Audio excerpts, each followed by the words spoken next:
Tonight, Nationals lead in jeopardy as we head into a very close election. And the world's toughest race. Tonight we look at the Kiwis who shone and those hit but not halted by tragedy.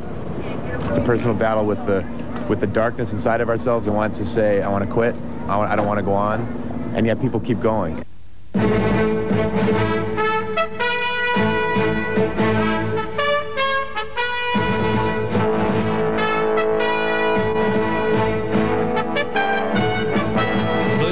Is Nightline with Jannette Wilson. Good evening, thanks for joining us. Saturday's general election may have the closest finish since 1981. A 3 National News Gallup poll tonight puts National just 4 points ahead of Labour, with 1 in 5 voters still to make up their minds. And the contest between MMP and first past the post is even closer.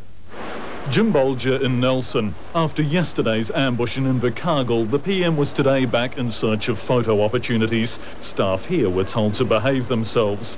But the Nats are still clear in the Gallup poll, though only just. At 40 points, they're 4 ahead of Labour, with the Alliance up 3 to 14 and New Zealand First on 10. The election is far from over. There are some things we must do. And Mike Moore means not before the election, but after it.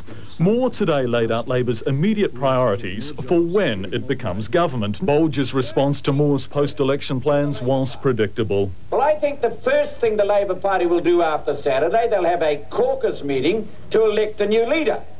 For Bolger, the message remains simple. Why change government when everything's going so well?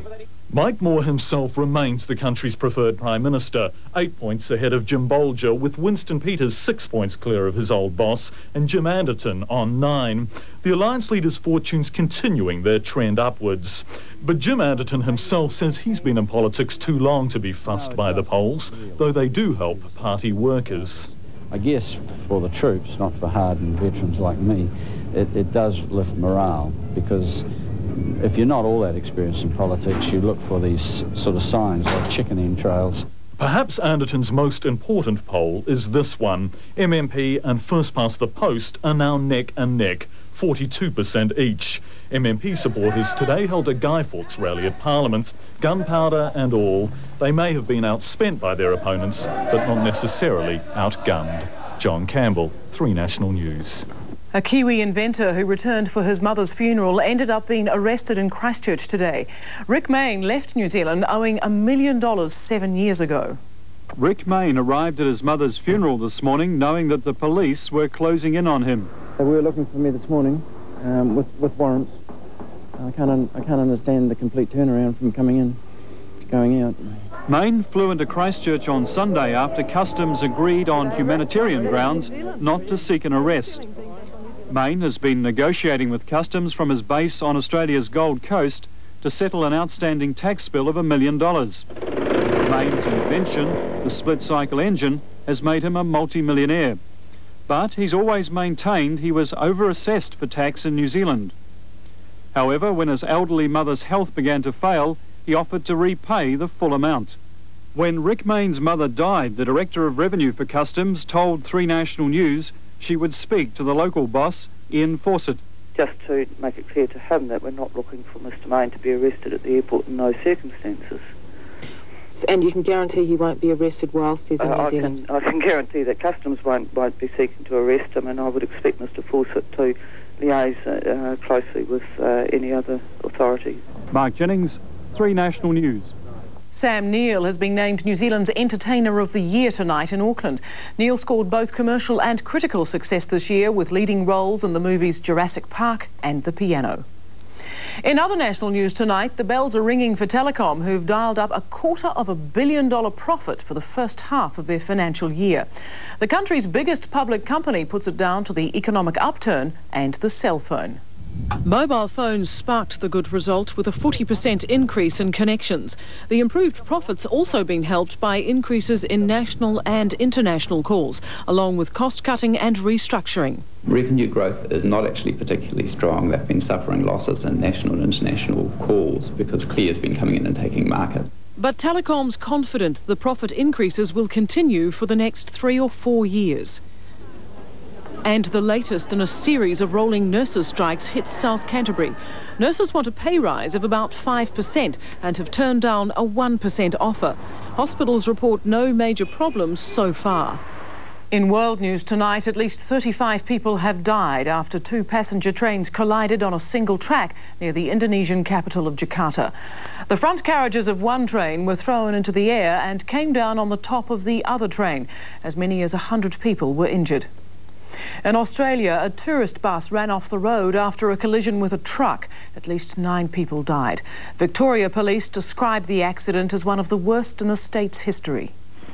A priest administers the last rites to the dead and dying where they lie scattered across the road. The bus had collided with a truck loaded with cars and careered down a bank into a bog. It happened on the Hume Highway at Wangaratta in north-eastern Victoria. Survivors were rescued from the wreckage and driven by bus to hospital. They were taken to Wangaratta, where the hospital set up a special emergency centre to treat the injured. Rescue services were quickly at the scene, but the crash is still one of the worst recent road accidents in Australia. Max Hayton, 3 National News. A rare honour for a young woman today in Southland. 18 months ago, she helped save a man's life after a shark attack off Campbell Island. Jacinta Amy today became the first woman to ever win New Zealand's highest accolade for bravery, the Charles Upham Award. But I feel it was very much a team effort, the rescue of Mike, and my part was only a very small part. Jacinta's workmate, Mike Fraser, was attacked by a shark while swimming off Campbell Island. Under danger of attack from the white pointer herself, she saved his life by helping him to shore. It's an act that's even impressed New Zealand's only double Victoria Cross winner. Charles, would you have swum out knowing that shark was there? No. It was a task beyond me. I think the girl was wonderful. It's really horrible to see someone being attacked in front of you and being able to do something to help is really excellent. Mike Fraser is now back at work in Wellington. The award is really for a group of people, just everyone that was involved at the time on the island and off the island. And I'm just very grateful for everyone concerned. The Governor-General said it couldn't be more appropriate that in suffrage year, New Zealand's latest hero is a woman. Richard Langston, 3 National News. More to come on Nightline. The toddler murder trial starts in Britain, and a nightclub where fat is where it's at.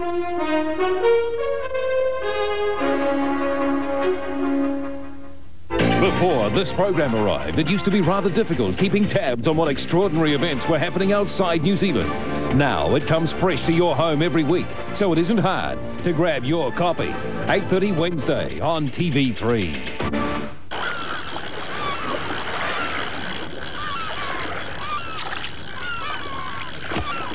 Because the bonita boats come more often, our bananas are fresher.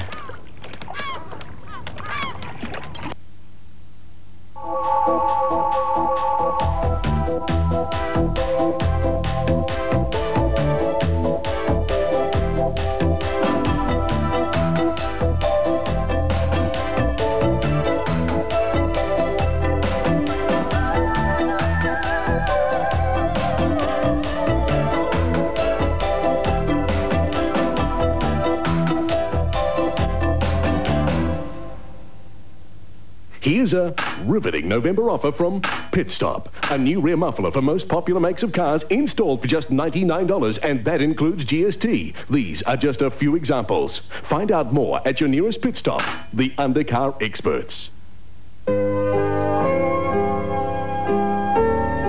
Little babies make big messes. So how do you conveniently clean them? With the new washcloths that are twice as thick as ordinary wipes. So most times you only have to use one. New, unique Johnson's Baby washcloths, moisturized with Johnson's Baby Cleansing Lotion. Give me a land where a man can be free, where the air is still clean and there's still room to breathe, where the great outdoors is waiting for me, my kind of country, where we still love a good time and have a good laugh. Still love our rugby and a cold DB drop, and long weekends still aren't long enough. This is my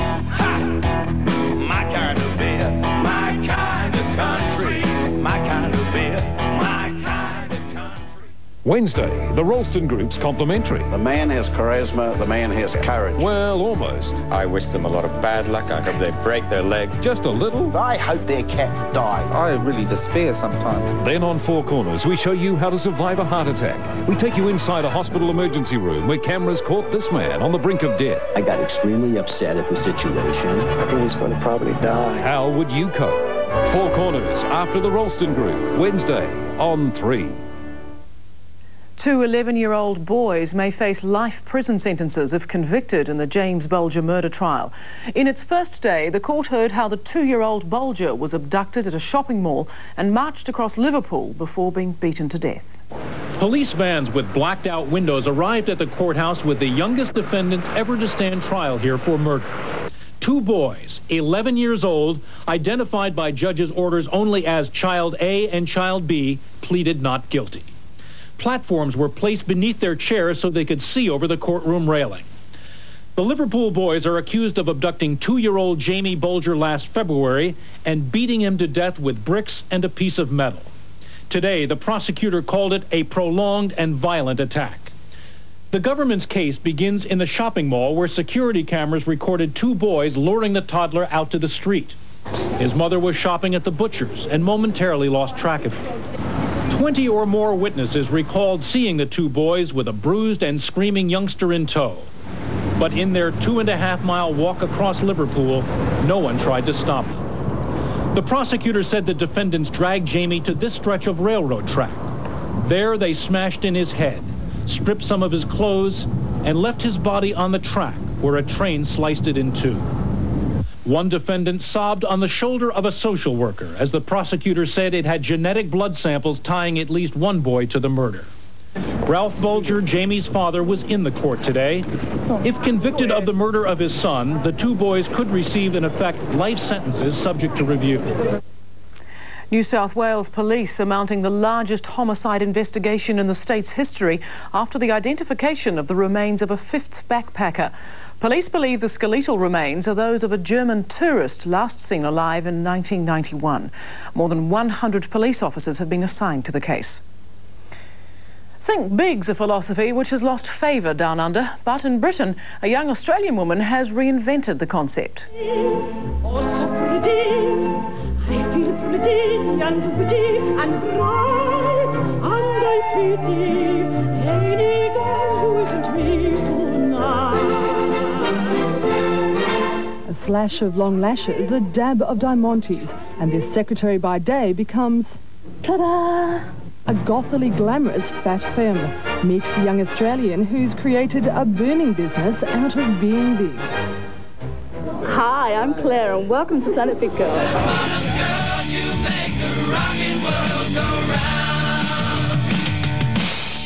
So Claire, tell me about Planet Big Girl. What is it? It's a club for large ladies and men who prefer large ladies to come along and get down and enjoy themselves without feeling that they're sort of missing out or whatever. I mean, I'm quite a club person. I go to sort of clubs myself, and I found when I go out, people sort of treat me like I'm second rate, like I shouldn't be there, like I shouldn't be enjoying myself. And I thought, well, if I feel that way, I'm sure a lot of other big girls do as well. Fat bottom girls, you make the rockin' world go round. Taking centre stage in London's West End, Claire's Club, or Creamy Claire as she likes to be known, is just starting to pump up the volume. It's a unique place where size 10 is left on the shelf, the tent dresses at home, and big girls show off their buxomness with pride. Fat is fighting back. I'm big, but I know that I can't be slim. You know, 95% of diets don't work anyway, and that is a major statistic. You know, that is right. So, you know, what's the point? Just get on with your life and enjoy it.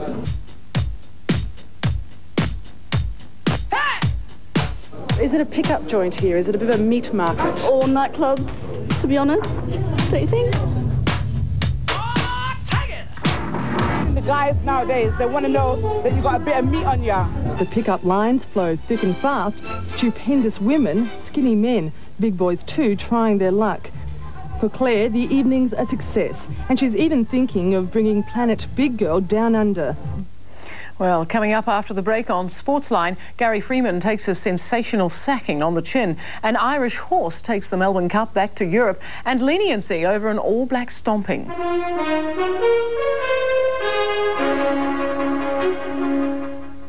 Thursday on Snowy. Kid, I wish I'd never come here. You've been better for me than anybody. Young love. I'm not a kid anymore. Frustration. You know what I can't imagine? That you were ever young. And betrayal. Everyone I care about just goes. Starring Rebecca Gibney. Well, it'll be a bit lonely. Life in the Snowy Mountains is changing. In case I haven't mentioned it lately, I love you, Michael. In association with Red Tulip After Dinner Mints. Snowy, the series, 8:40 Thursday on 3. The only people who should profit from the health system are the sick. If you were ill or injured, you wouldn't want money to be the hospital's prime concern. Neither would we. The Alliance is committed to providing all New Zealanders with a free and effective public health system. Prescription charges will be removed, doctors' visits will be free, and hospital charges will be abolished, protecting every individual's right to quality medical care. Vote Alliance. Together, we can make a difference. Great news from Noel Leeming. Buy any home appliance from no deposit and we'll pay your interest for 2 years. Come on in for the best prices on TVs, videos, laundry, camcorders, stereos, microwaves, fridges, dishwashers and ranges. From no deposit and we'll pay your interest for 2 years. Great. Buy the appliance you want. And remember, with Fisher & Paykel Whiteware, the big tick is free. Come on in to Noel Leeming's. The best at the best price, Noel Leeming's. Guaranteed. 1 in every 5 New Zealand children will be affected. 1 in every 5 will suffer from asthma. But now you can breathe a sigh of relief, because with every Purex family pack sold, we'll donate 10 cents to the Asthma Foundation. Plus, you could win your very own Rolly Soft toy. Purex, strong on caring.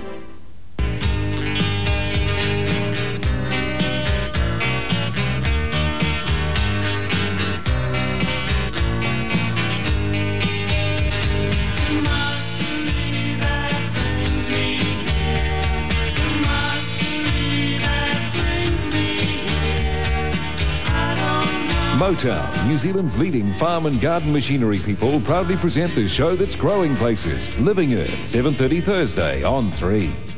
Thursday, the talking's almost over. It's crunch time on Countdown 93 as the 4 leaders have their last word. Join Bill Ralston as he goes one-on-one with Bolger, Moore, Anderton and Peters. Countdown 93, 9:40 Thursday on 3. A devastated Gary Freeman is publicly taking his sensational axing from the Kiwi Test team on the chin, putting the well-being of the team ahead of his personal feelings.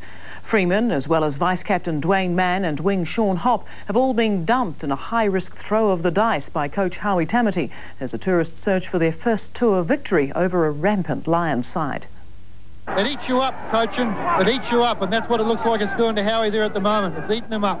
If the job has been nibbling at Howie Tamati, today the Kiwi coach bit back, spitting out one wing, his vice-captain, and a captain who can't afford to complain. They gave their reasons, and of course I asked why and how they come to that decision. I wasn't very happy about it, very disappointed, and the biggest thing is probably not leading the Kiwis and not playing this last test match after playing in 2. And my form wasn't 100%, but it wasn't that bad, I don't think, enough to be dropped. Dropping the test captain isn't unprecedented, though cleaning out his deputy as well is. Between them, Freeman and Mayne have almost as many test appearances as the rest of the team they used to lead. You read what you want into it, but, as far as Gary and myself are concerned, we just have to, like he has said, take it on the chin and, get our confidence up and not let the morale of the team as a whole drop. And, we have to be supportive of those blokes who have been chosen. When we wake up tomorrow and we're not training with the test side, and, we've got to walk away and train somewhere else, I think that's what's really going to hit home. Eric Young, 3 National News. After a quiet start to their English tour, the All Blacks have also struck problems with an English player at the centre of a stomping allegation critical of the touring management's decision to whitewash the incident. Playing for the South West Division, centre Phil de Glanville was caught on the bottom of this pile-up. His left eye badly gashed and needing 15 stitches after Sean Fitzpatrick and then Ian Jones raked his head. I hope they will look at it very closely. They will isolate whoever did it, and that they will ban him for the rest of the tour. And, you know, I would expect nothing less. However, All Black management later described the injury as an unfortunate accident and will take no further action against the players involved.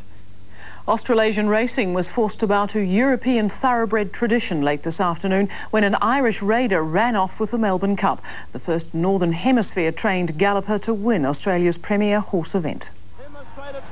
While conventional racing wisdom has it that the Melbourne Cup winner will normally have had as many as 8 lead-up races to the big day, the 7-year-old vintage crop was having his first outing in 7 weeks. Australia boy, 3 away vintage crop starting to storm home from Tennessee Jack.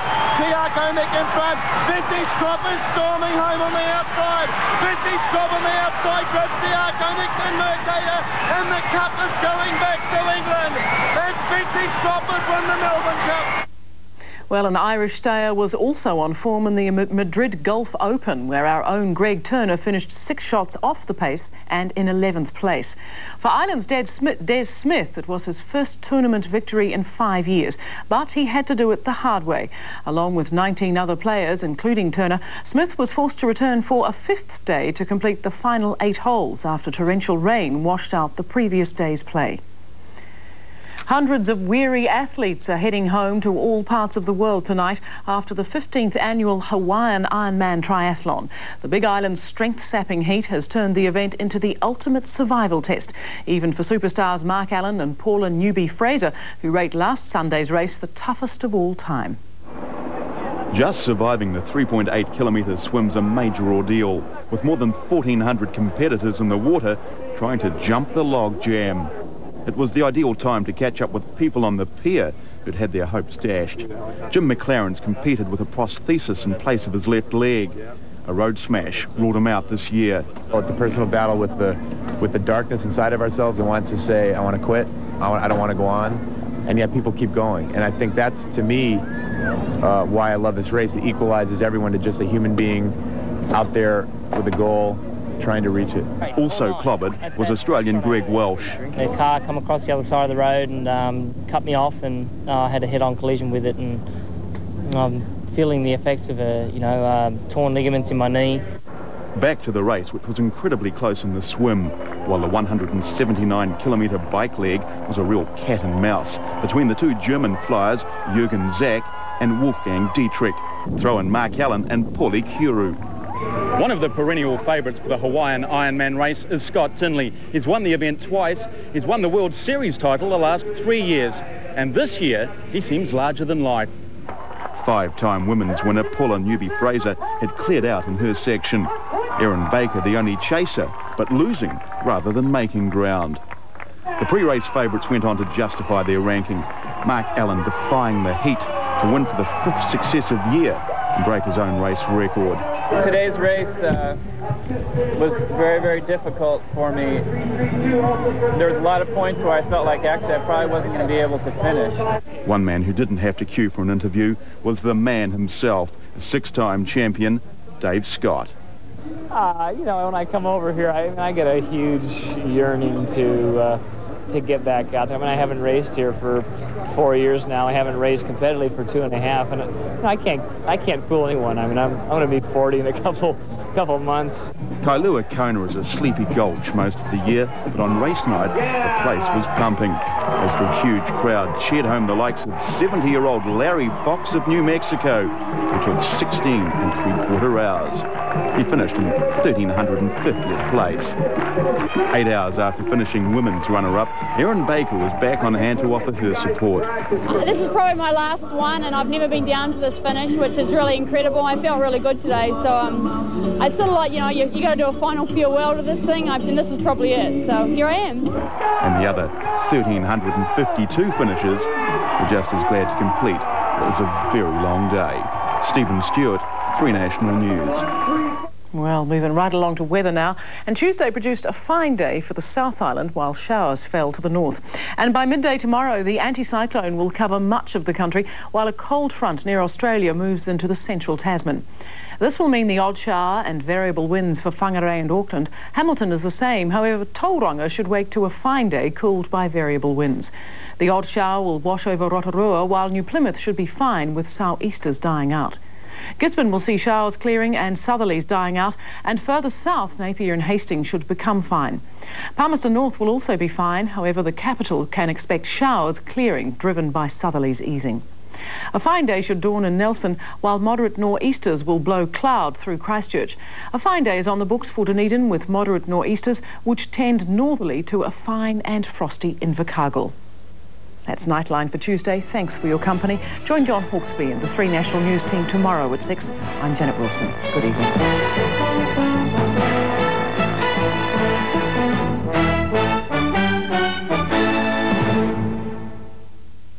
On January 17, 1991, who did you turn to? If it was TV3, you'd have seen it first. Our coverage of the Gulf War was recognized as more immediate and superior. Turn to 3 National News, where John tells it like it is. Sunday night on TV3's World Around Us. For an animal.